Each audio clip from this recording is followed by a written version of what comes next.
Hoje vamos abrir o nosso programa falando de educação, saúde e escola. Acompanhe comigo um papo bem interessante que tivemos com duas profissionais na área de educação daqui de Guarapari. Olha só que bacana. Eu recebo a professora Mara Coradello e a Tânia Márcia, que é diretora. Meninas, um prazer estar aqui com vocês. Um prazer é nosso. Meninas, ensinar e aprender é uma troca entre educador e educando. É uma tarefa fácil? Bom, tarefa fácil não é. Eu estou hoje como diretora de uma escola estadual grande, eu acho que é a maior de Guarapari. Trabalho com o ensino médio, com EJA, alunos de 14 anos até 60 anos, porque hoje nós temos muita gente buscando voltar a estudar. Já trabalhei com alunos de 1º ao 5º, de 6º ao 9º, eu acho que já passei por vários ramos, setores e segmentos da educação, como diretora, como pedagoga, como coordenadora e até como secretária de educação. Então, dentro desse leque grande de conhecimento que a gente foi adquirindo com o tempo, nós também estamos acompanhando a evolução e algumas dificuldades da grande missão que é educar. Porque educar é uma missão maravilhosa, porém a cada dia ela se torna mais desafiadora. E Mara dá aula pro 4º ano, né, Mara? De 1º ao 5º, né? Esse ano eu estou no 4º ano. E a dificuldade também é grande, né, com as crianças. O professor hoje ele tem que fazer um planejamento, né, de acordo com o que o aluno traz. Você não pode fazer um planejamento que o aluno você vai ficar falando o tempo inteiro em sala de aula, na frente, o aluno não vai se prender. Então esse planejamento tem que ser diversificado, tem que envolver o aluno no conteúdo, para que ele aprenda de uma maneira gostosa, né, facilitadora, e que ele goste de estar em sala de aula. Então hoje o desafio é esse. O mundo está mais chamando mais o aluno do que a própria escola. E a escola então tem que mudar, tem que diversificar, tem que mudar esse planejamento para que se torne também atrativo. Pois agora, com a disseminação da internet, nós vivenciamos hoje outras formas de educar. Muitos alunos estão muito mais conectados na questão da tecnologia que os próprios pais. Como vocês veem isso?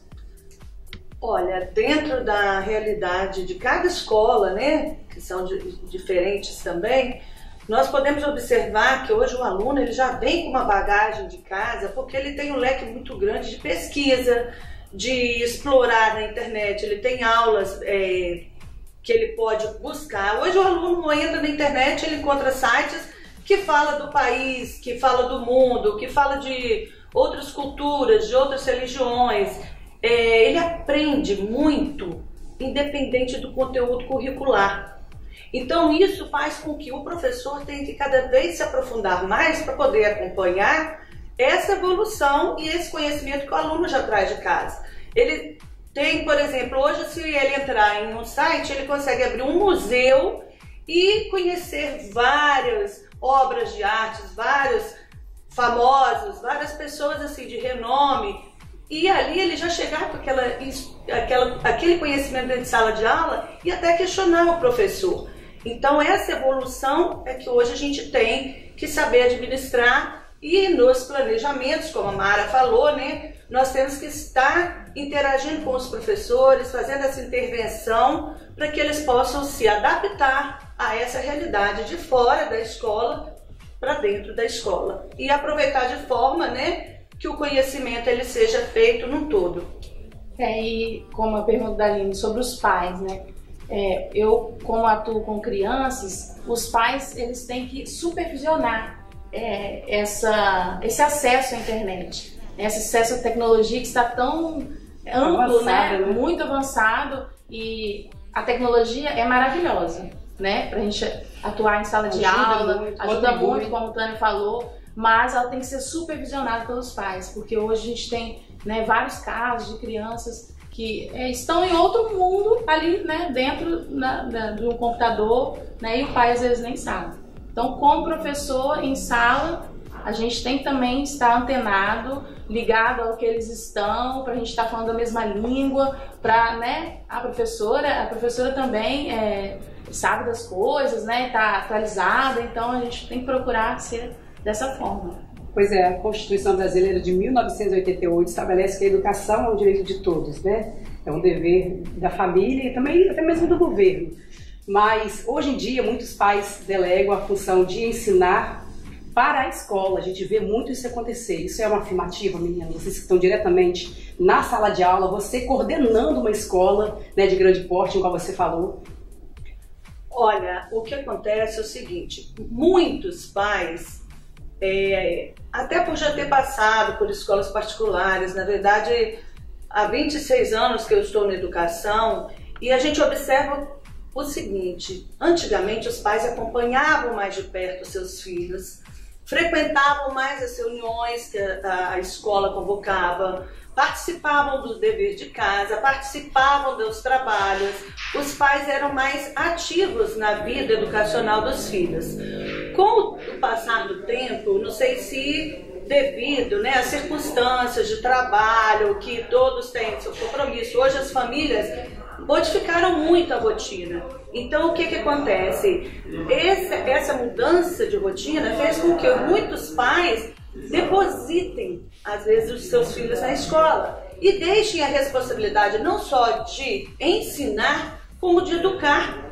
O que fica mais difícil ainda, administrar uma sala de aula, administrar uma escola, gerenciar e conduzir para que este aluno seja um cidadão do bem, para que seja uma pessoa que tenha bons princípios, que tenha valores, porque muitas vezes ele não está tendo esse acompanhamento dentro de casa.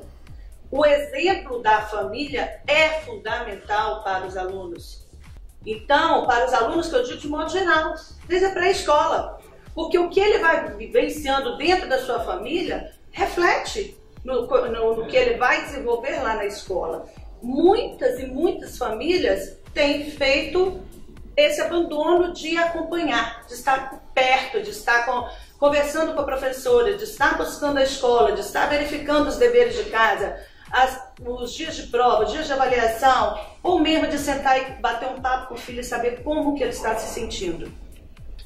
Não sei na escola, Mara, se você tem sentido isso na sala de aula, né? No Fundamental 1. Com as crianças, os pais, eles, igual você falou, eles não estão acompanhando. E eles estão muito permissivos, né? As crianças vão para a escola com muita permissão, eles acham que o comportamento de casa tem que ser igual na escola. Porque o pai, muitas vezes, quer tratar o filho com muito amor, mas sem limite. Isso, sem limite, sem, né, estar estabelecendo esse limite, né, com ele. Porque amor também tem a ver com limite.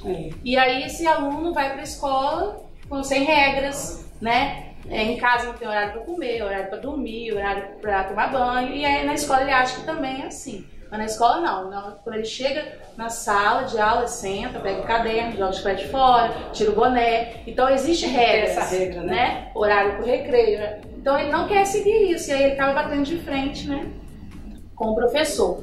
E aí por quê? O pai não está junto com a escola, a família não está junto com a escola. Porque tem que existir esse acompanhamento, senão a escola não dá conta, né? O nosso papel não é educar, nosso papel é escolarizar, né? Então, dar educação de conteúdos também, claro, né? Ajudando a família, mas não é nosso dever, né? Na escola, tratar dessa educação que ele tem que aprender na família. Pois partindo desse princípio que você falou, que é muito bacana, a gente já vivenciou também, né, até mesmo nos meios de comunicação, que muitos professores sofrem agressões na sala de aula por conta dos alunos. E por isso foi criado aquele slogan, né, valorize o professor. Né, isso aí eu queria que você citasse um pouquinho a respeito disso. A gente sabe que cada cidadão é um cidadão, cada aluno é um aluno, né?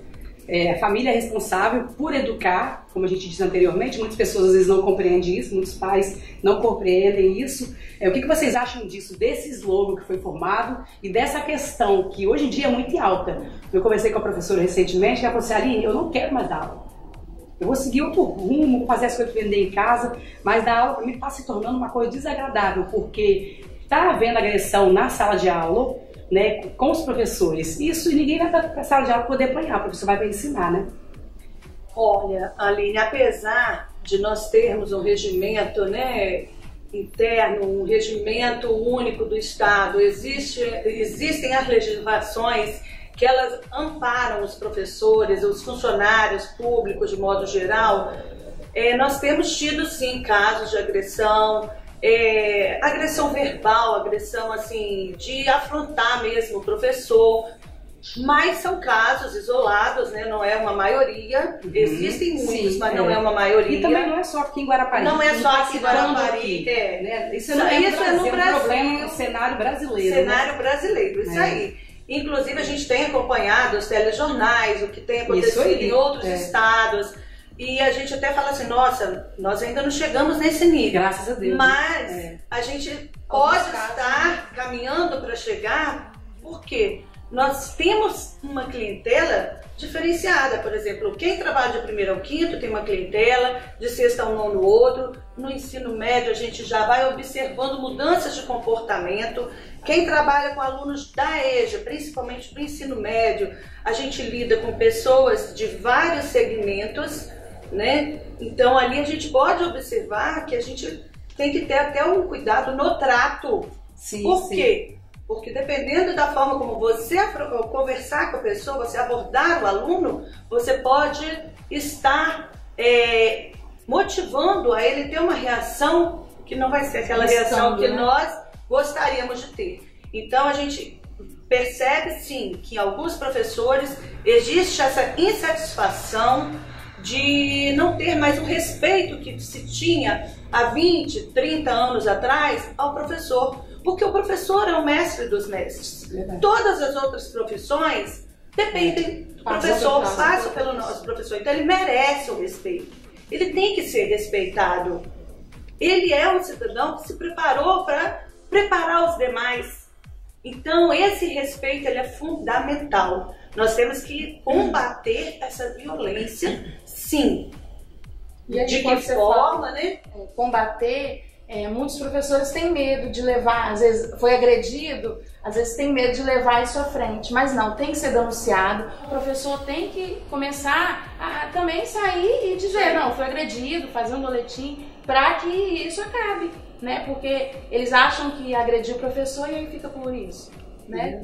Por quê? Posso agredir o professor?